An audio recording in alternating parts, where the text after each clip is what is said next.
വിശ്വാസം മറിച്ചു കളയുന്നവർ. 2 തിമോഥെയോസ് 2:18 അവർ സത്യം വിട്ടു തെറ്റി പുനരുത്ഥാനം കഴിഞ്ഞു എന്ന് പറഞ്ഞ് ചിലരുടെ വിശ്വാസം മറിച്ചു കളയുന്നു. ദൈവവചനം സത്യമാണ്.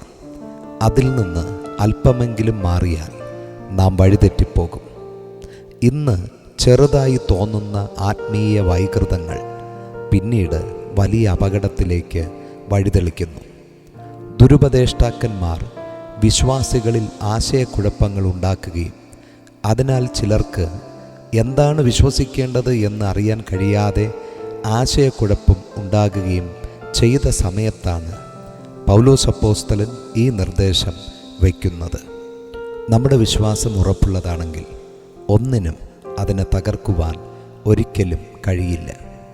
ഭക്തിക്ക് വിപരീതമായി വാക്കുകളാൽ അനേകരെ വിശ്വാസത്തിൽ നിന്നും വഴിതെറ്റിച്ച 2 പേരായിരുന്നു ഹുമനയോസും ഫിലേത്തോസും. അർബുദം ഒരു മനുഷ്യ ശരീരത്തെ കാർന്നു തിന്നുന്നത് പോലെ ദുരുപദേശം പറയുന്നവരുടെ വാക്കുകൾ ഒരുവൻ്റെ ആത്മീയ ജീവിതത്തെ കാർന്നു തിന്നുകൊണ്ടിരിക്കും. അവരുടെ വാക്കുകൾ വിശ്വാസത്തെ മറിച്ചു കളയുന്നു. പുനരുത്ഥാനം കഴിഞ്ഞു എന്ന് പറയുന്ന തെറ്റായ ഉപദേശം ദൈവജനത്തിൻ്റെ ഭാവിയിലെ പ്രത്യാശ നശിപ്പിക്കുന്നു.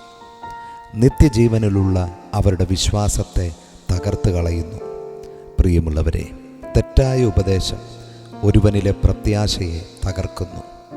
വിശ്വാസിയുടെ അടിസ്ഥാനം വിശ്വാസമായതിനാൽ ആ അടിസ്ഥാനത്തെ നശിപ്പിക്കുന്ന യാതൊന്നിനെയും നമ്മുടെ ആത്മീയ ജീവിതത്തിൽ നാം അനുവദിക്കരുത്. എല്ലാ ശബ്ദവും ദൈവത്തിൻ്റെ ശബ്ദമല്ല. എല്ലാ ഉപദേശവും സത്യവുമല്ല.